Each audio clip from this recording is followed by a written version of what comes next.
Hi, everybody, and welcome back to Team Dinner. My name is Jack Maloney, and my guest today is Stephen Clark, head of the MRA. Hey, Stephen, Jack, how are you? welcome in. Thanks for having me. And we are eating Catalyst from Kendall Square.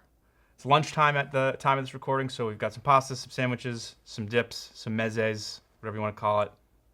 It looks great. Also, MRA Chef of the Year 2024. MRA Chef of the Year. So I'm going to start you off, as I mentioned, with a question, and then we'll kind of jump back a little bit. But the first question to start off, which has been, people have been speculating a lot on the internet, which is the Michelin guides are coming to Massachusetts, or the rankers, for the first time ever. Do you think we're going to get a star? Very interesting question and great topic to get into because it really needs a long form answer. Good. So good question. So the first thing is a lot of people have been asking, should we even be asking for a star? Yeah. Should we be reaching out?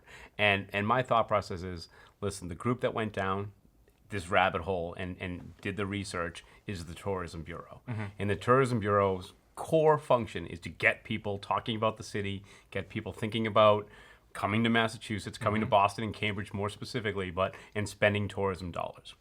And it shows that there are impacts when Michelin comes in and gives you, I'll say, an assessment, not a rating. Yeah. Because if you dive into Michelin a little bit, it's not always stars. Right. They do a dining guide. Yep. So there's the Michelin star, and then there's the dining guide. I think certain segments of the restaurant industry are excited about it, especially the chef-owned community. Mm-hmm. They're going through that process. They are excited. There are other people that say, it's not really worth it for me. I'm not there. But in terms of bringing attention to Boston, Boston has great chefs. And, for years we've always talked about Michelin. Should they be here? Why aren't they here? What does New York have? And I always had the Boston reaction of like, well, if they don't want us, we don't want them. Yeah. Like, what do we have to fall over to bring them here for? Yeah. But they expressed interest in coming here.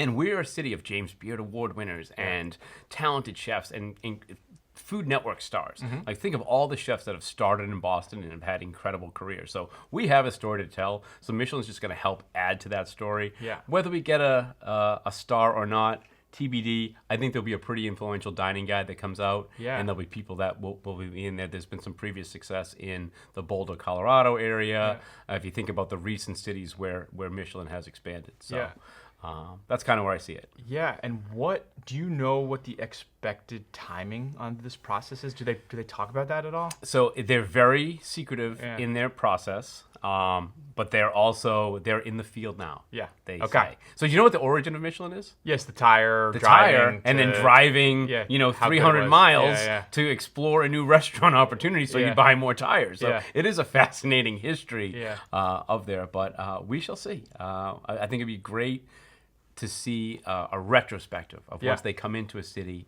they go through, they do their testing, they make their ratings, how they went about doing that. I don't know if they ever will do that. Maybe it's a great show for you. We'll try to get them on. Yeah. That'd be awesome. Cool. All right, great answer. Well, fingers crossed. There's a couple, I think, just having been fortunate enough to travel around and eat at various, 1, 2, 3-star restaurants around the world. There's a few here that I think are certainly worthy of having a conversation about. So I'm excited to see. I hope it happens for someone, and I hope they reap the rewards. At the very worst, it's causing a conversation about the dining scene in Boston, right? Yeah. And if that's our floor, then it has to be a good thing. Yeah. It has to, so that's kind of what I come to. I agree. Cool. All right, well, that's a great segue into just, I think, love to talk about your backstory, kind of how you from growing up here and how you kind of got into this business and your experience running the MRA and just kind of what the MRA is out here doing and who they're supporting. Sure. So a little bit about what the MRA is. Yeah. We are a trade association for the industry. We have restaurant members, we have business partner members, and we bring people together to protect the industry.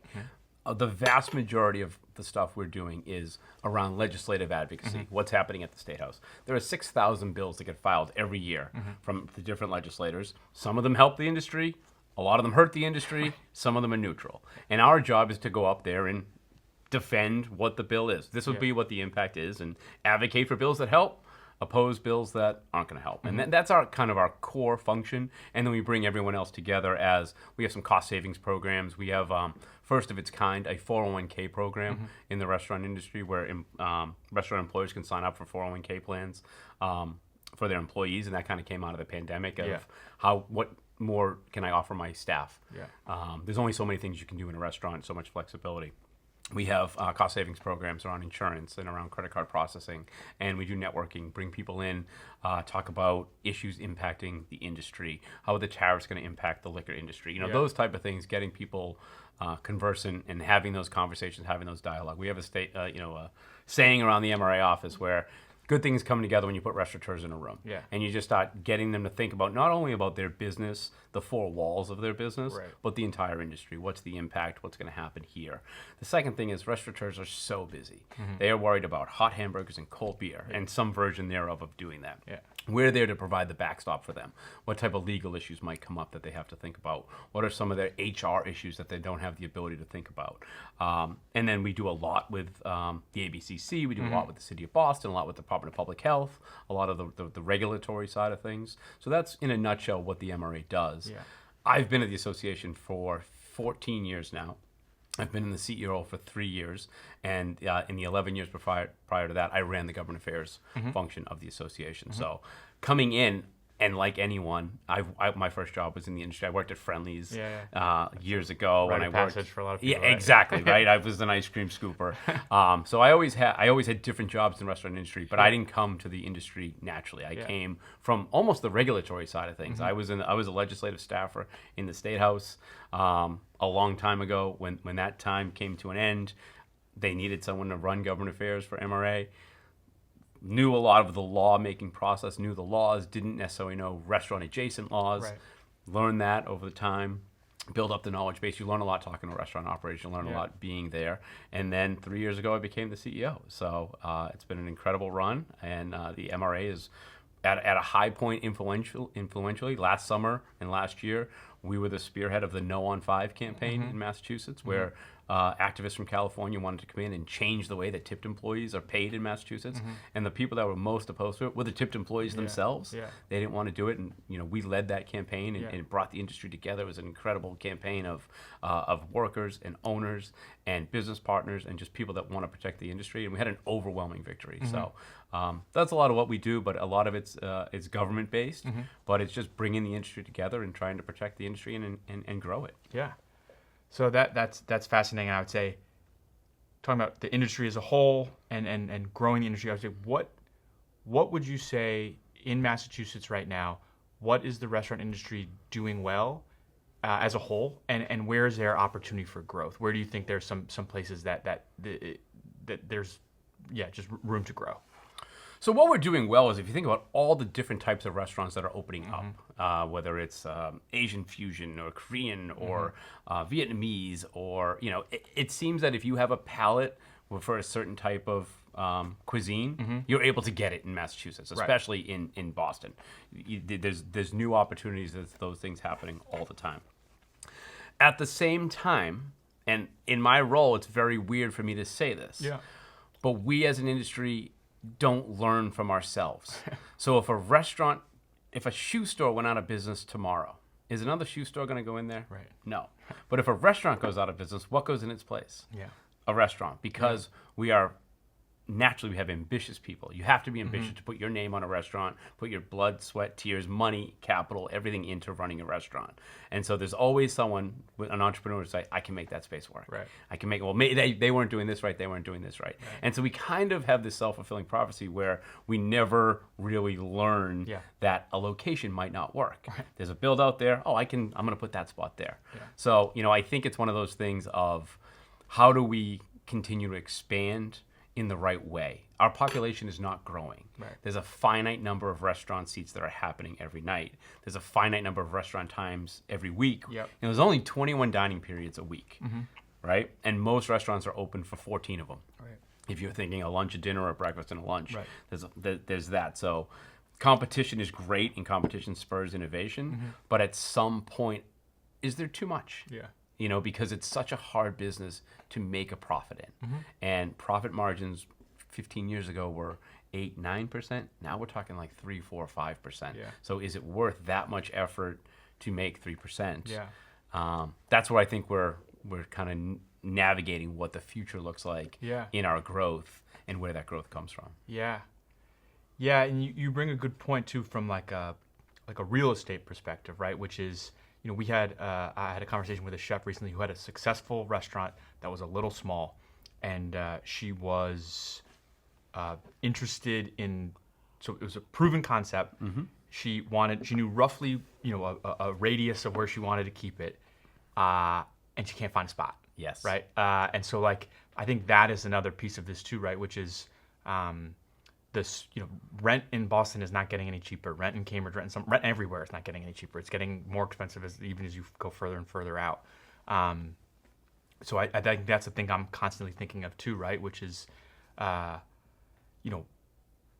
do we put these places, right? But so the restaurant industry has an incredible ability to use a pandemic word, pivot. Yeah. Has incredible, they Yeah. always explore new opportunities, and I Yeah. think you're seeing that. You're seeing the growth in the suburbs. Yeah. You're seeing people that would never consider going 15, 20 miles outside of Boston Right. opening places. Yeah. And it's really fascinating talking to those owners when they're opening up in those places, and they're like, some of these small towns, they love us, they welcome us. Yeah. I've had I'm quoting an operator when I say this, but he said, the mayor called me and said, we are so happy that you're opening up in our town. Yeah. What can we do? How do we make it easier? How do we do this? Where it's not the Byzantine red tape process that you might see in a big city, Cambridge and Yeah. Boston, et cetera. So the operators and the chefs are thinking, I can make this concept work Yeah. outside the cities. And, Yeah. and you're seeing suburban growth Yeah. happening. That is interesting. The other thing that I find myself thinking is like, I go to, what's working other places, right? And I think because you do hear that, like the rent in particularly kind of downtown Boston, Back Bay areas, it's outrageous, right? Like I don't blame anyone who is just looking at that price tag and saying not for me. But I do wonder, I spent a little bit of time in a couple different Asian countries, and there's like they have incredibly densely packed cities with very, very expensive real estate in Tokyo and Hong Kong and Singapore. And they have gone really aggressively towards like the food hall model, right, in a lot of places. And so you see a place like Time Out Market, and I can't help but wonder, and I don't know if I'm necessarily the right consumer for that, but I do wonder if like, is that the way that a place like Boston, which is can't expand any further and is only growing up in a lot of places, like is the food hall model something that might work? I don't know, but it's It's already starting to work. Yeah. So you have Time Out Market, Yeah. you have Hub Hall, you have the one on High Street, High Street Market. All of a sudden, you start Yeah. to think 3, 4, 5, and then it's 10. I think that type of model makes sense because it's not one concept you're going all in on, and you're bringing in a bunch of different concepts. I think it makes sense from the operator standpoint because it's generally a smaller footprint, Yeah. smaller square footage, smaller staffing. Success begets success. So if one place is doing well, so I Yeah. think that opportunity is there. Well, you mentioned something else earlier, and it made me file the question away, which is, we are now in 2025, right? So we're 5 years past the pandemic, which was a very tough time for everyone. Only 5 years? Yeah, It's exactly. only yeah. 5 years, but Yeah. it also feels like it was. Yeah. What do you notice have you noticed any changes broadly in the sort of the restaurant scene, either from a consumption on the consumer side or from an operations side? Like what is different now for better or worse now that we're 5 years past that start? So right away. So during the pandemic, we taught people how to enjoy restaurant quality product at home. Yeah. With takeout and third party delivery and all those things. That has not gone away. Yeah. That has probably increased. Yeah. Average restaurants probably doing 25% in off premise sales. If you think about that. And So what would that have been pre-pandemic on average? Half that? Half that. Yeah. 15, 18. Yeah. Again, depending on the concept. Yeah. But yeah, so 20, 25%, maybe 30% is third-party based or delivery based or takeout based. So now you're seeing kitchens being changed. How do we accommodate those type of orders? We're operating skinnier. There's natural we're losing employees anyway. The baby boomers were the largest employee base that we've ever had. There were 10,000 baby boomers leaving the workforce every single day through retirement. the next generation doesn't have the size to fill that up. So we've projected for the last 10, 15 years a worker shortage, Yeah. and we're seeing the worker shortage. So how does the restaurant adapt to that? We're seeing less times. Historically, restaurants would say, I need to be open all the time. If someone comes in at 10 o'clock, I need to be open. If someone comes at 4 p.m., I need to be open. Now you're starting to see more of a focus on what are the profitable times. Yeah. I need to make the most out of those times that is the most profitable. And I can't just be open. I can't do the staffing to have 2 people come in for lunch. Yeah. So you're seeing less lunch. And is this a byproduct of the pandemic? Is this a byproduct of the current economy? Yeah. Is this whatever? Is it a yes to all of the above? Yeah. Probably something like that. But I think people are more strategic in their operations, Yeah. in making it work for them. Yeah. I think people are reevaluating their relationships with their landlords. Yeah. I think there were some restaurants that went through the pandemic and had a hellacious time with their landlord, where they were negotiating. We were shut down we shut down our entire industry on March 16th, 2020. And some landlords did not have a great relationship with their restaurants. Other restaurants were like, oh my God, I had a great relationship. We renegotiated. We're partners. We're truly doing that. So I think people are being strategic in their landlord relationships. I think there's, it seems that in talking to your average restaurateur, we really took a hit in the pandemic. And they're kind of like skittish. Yeah. Like, what is the next thing around the corner that's going to get us or going to hit us in the mouth? And, so I think people are a little more conservative in their approaches and in their thought process. That was probably the biggest changes we've seen in the pandemic. But then on the other side, and I talked about it earlier, we laid off our entire workforce and we had to build up that workforce. And now we're starting to see people are back and working in restaurants, picking up second jobs, doing all those things.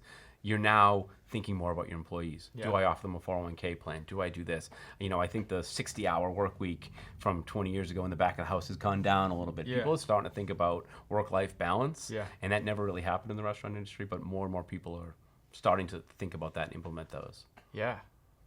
I think it's you make a great point on the lean operation, right? I think one thing people mention a lot in and around Massachusetts, but I have friends that live everywhere, which is how you used to be able to just pop into a restaurant, and now, like, more so than ever, you need a reservation at a lot of places. Places that are, kind of everyday casual, all the way up. Of course, fine dining, you always need a reservation, but yeah, I think that's probably a testament to what you're saying, right? Is that there's a leaner operation. There's not people just there waiting for you whenever you want to eat, right? You have to go to make a plan to do so.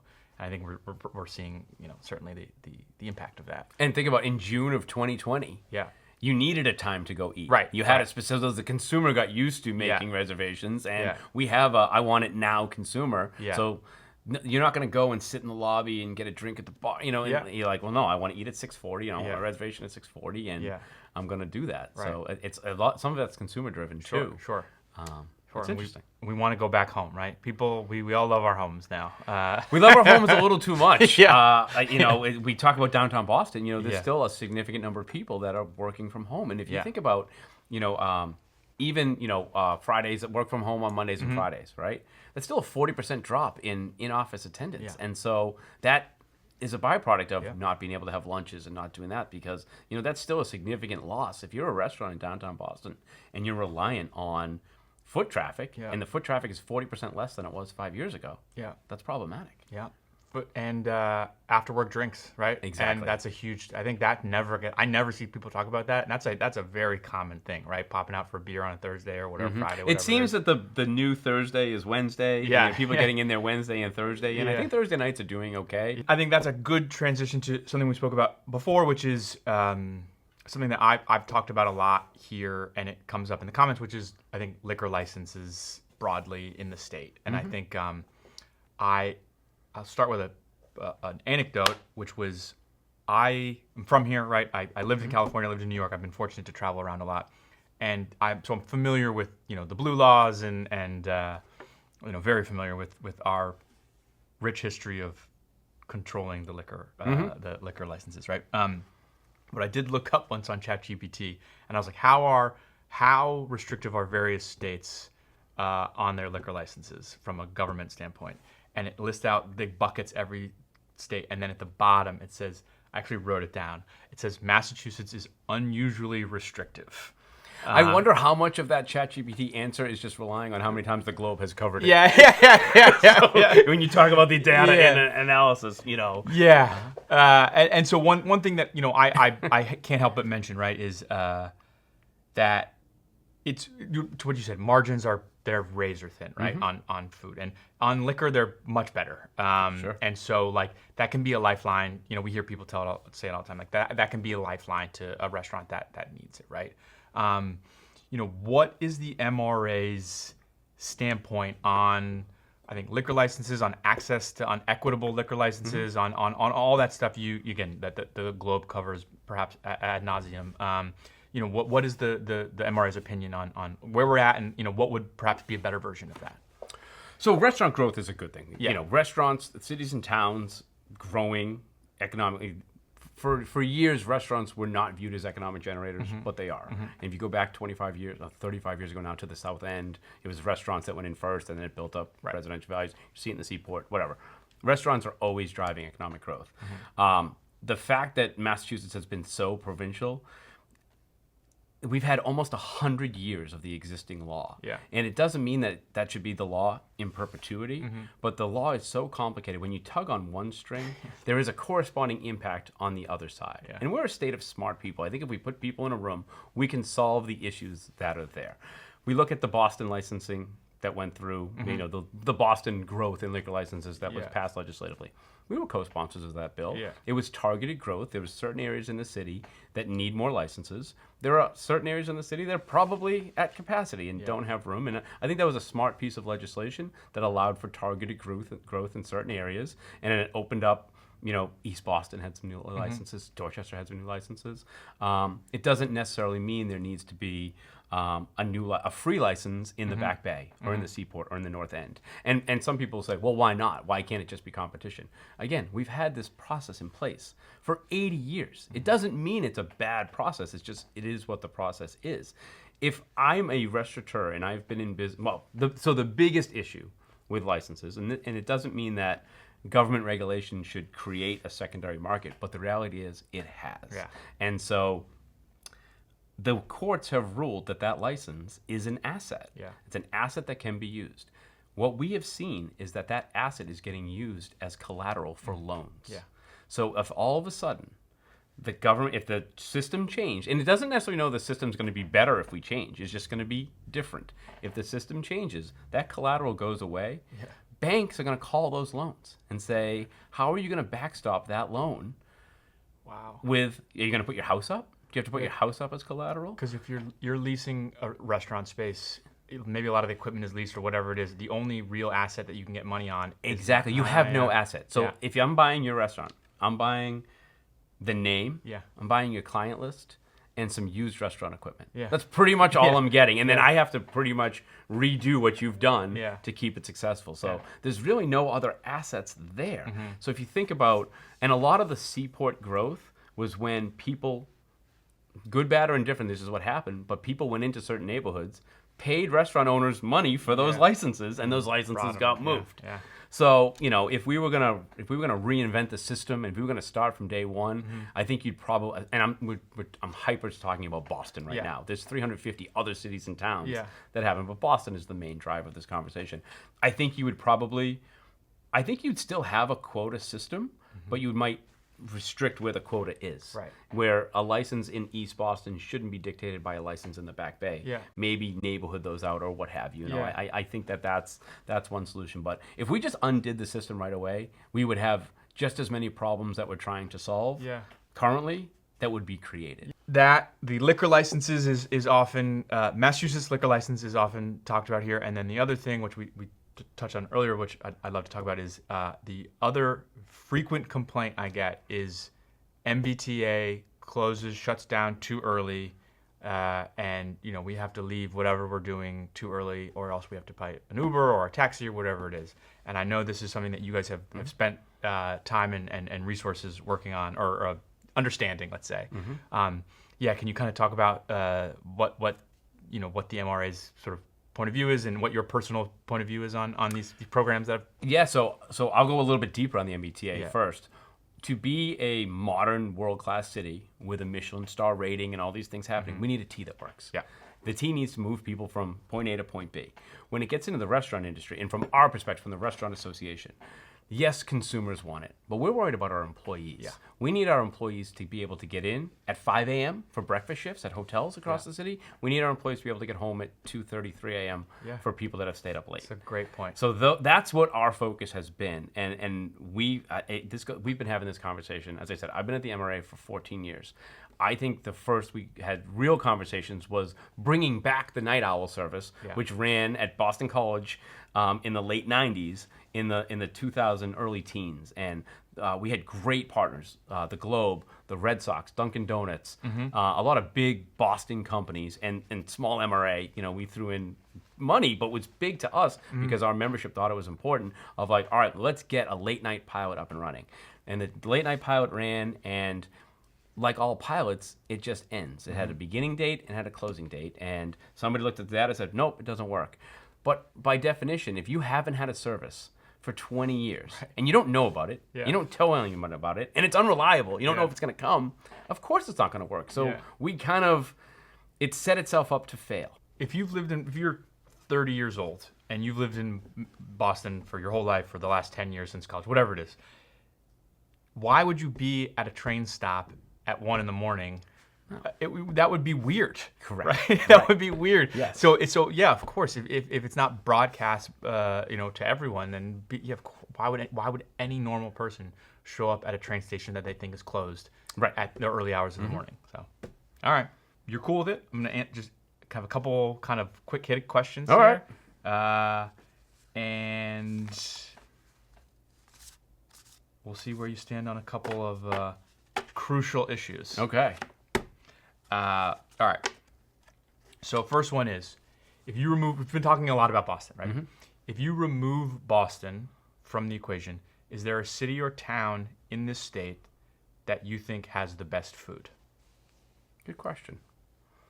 I would say so this is a trap question for me, because I'm gonna hear from restaurant operators in 350 other cities and towns of that one city or town that I was gonna say, how come you didn't choose our city and town?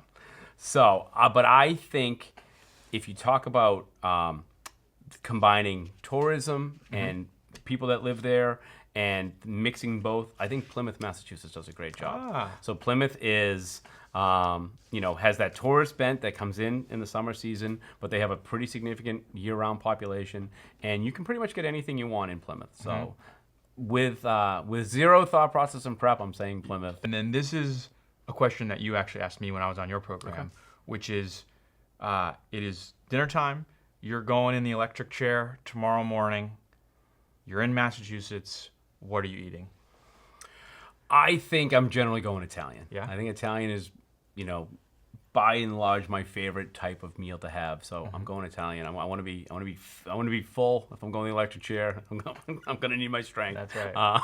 But I think I go Italian. And is there a restaurant that you're going to? I'm not going to choose a specific Italian restaurant. Fair. We love all of our Italian restaurants. Fair. Well, those are the hard-hitting questions, Steve. So I think in ending, listen, we're about halfway through this year. Is there any big things on the MRA calendar that you're excited about? Any initiatives that you are eager to continue to work on this year? Anything that's like on the horizon that is that you're excited about? Well, so it's not exciting, but a little bit of state of the industry. 2025 was not off to a great start. January numbers were not great. February was even worse. March was okay. And I think there's a number of factors at play there. It was the first time that weather was a concern in the last couple of years. We actually had some snow and some what have you. I think there's some underlying economic concerns happening in the country where the overall economy is strong, but household budgets are stretched, whether it's at the grocery store or credit card interest rates, those type of things. So it seems that we're kind of bringing that nose up a little bit. April is always a great time to start springboard the industry in Massachusetts. You think about May, not only do we have Mother's Day, which is the busiest day of the year, but we have all these graduations and prom seasons and communions and bar mitzvahs, all these things that happen in the spring that kind of step on it. Plus, if the weather gets nice, we're going outdoors. People have felt cooped up, so that's always a good thing to happen. So, seeing that the tail of that nose come up a little bit, that the industry is going to be in a better place, because talking to some people, it's like, oh man, if I'm flat year over year, I'm ahead. Yeah. And that's a concerning place when you think about advocating on behalf of the industry. And I think you make a great point, which is a point we try to make here at the show a lot, which is,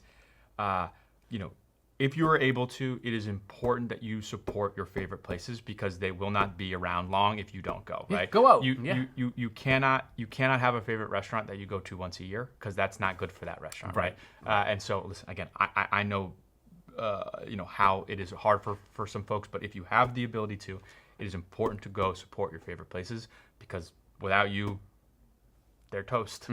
If all of a sudden, if 50 people have the same thought as you, Yeah. they're just standing there by themselves. But we're increasingly an insular society where we do our shopping online, we do everything online, we do our communication online. We are creatures that crave personal interaction. There's no better way to have personal interaction than going to a restaurant, having a drink, having a great meal. That's right. Or coming on a show like this. Coming on the show. Exactly. Cool. Well, Steve, again, thank you so much. Appreciate you coming on. Appreciate Come back anytime. And happy to. Let's keep fingers crossed for a big summer for everybody. Absolutely. Yeah. Cool.